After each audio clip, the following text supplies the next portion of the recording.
The Chosen One and the Shadows of Deception. The Reckoning of the Earth Angel. The city of Solmora had long been a place where the forces of light and darkness collided unseen, a silent battlefield where the righteous and the wicked vied for control.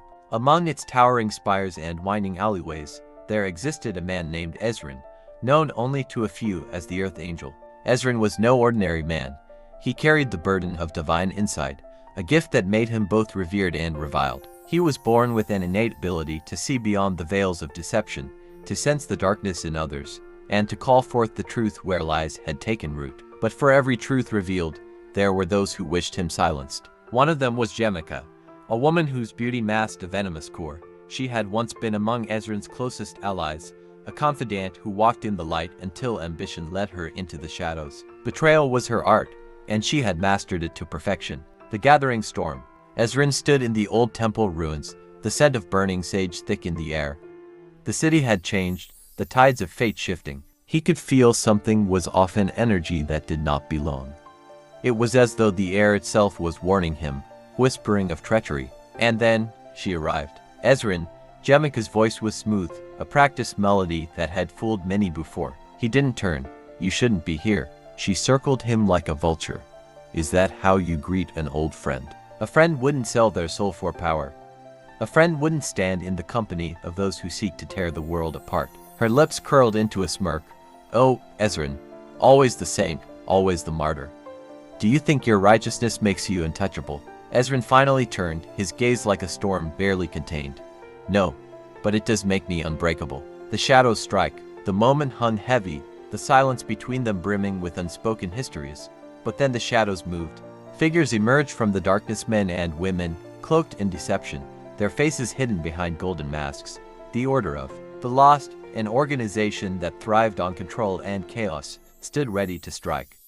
Ezren had known they would come, had felt their influence creeping into the city like a poison, but he had not expected Gemica to be leading them. She stepped back, arms folded. You always underestimated me, Ezren, and that was your mistake. A blade flashed in the moonlight. The first assassin lunged, but Ezren was faster. Years of training, of battle, had honed his body into a weapon of its own. He twisted, dodging the strike, his palm striking the masked figure's chest with enough force to send them sprawling. Another came, then another, their movements precise and deadly. Ezren fought like a man possessed, his strikes calculated, each motion guided by something greater than himself. But they were too many, and even an Earth Angel could be overwhelmed. Gemica watched, amused. It's over, Ezren. The light will die here with you. Then, the tide shifted. A wind surged through the ruins, a force unseen but felt. The torches flickered, shadows trembled.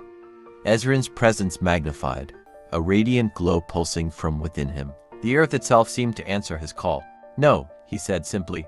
The light never dies. The fall of a betrayer. Gemica's smirk faltered. The masked assassins hesitated, their bodies stiffening as a force beyond their comprehension began to root them to the ground.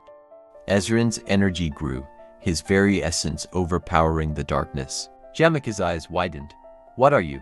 You chose this path, Ezren said, his voice carrying the weight of judgment. You let greed and power consume you, and now, the darkness you serve will claim you. A scream tore from her throat as the energy turned inward, unraveling the illusions she had wrapped herself in. The shadows that had once obeyed her turned vicious, hungry. The golden masks cracked, the assassins falling one by one, consumed by the very forces they had wielded. Gemica stumbled back, her voice raw with fear. Ezren, please. He looked at her not with anger, but with sorrow. I warned you despite your betrayal, but you failed to listen. Then, she was gone, swallowed by the abyss of her own making. The reckoning. The ruins fell silent, the last embers of battle fading into the night. Ezren stood alone, the weight of his duty heavier than ever. The war was not over. The darkness would return, as it always did. But so would the light. And as long as he stood, as long as he fought, the Earth Angel would never let it win. Final words. Ezren walked away, his silhouette illuminated by the rising sun. His battle was far from over, but he had won this night. And as the city of Solmora stirred awake, unaware of the battle that had just taken place, one truth remained unshaken. Light would always rise again.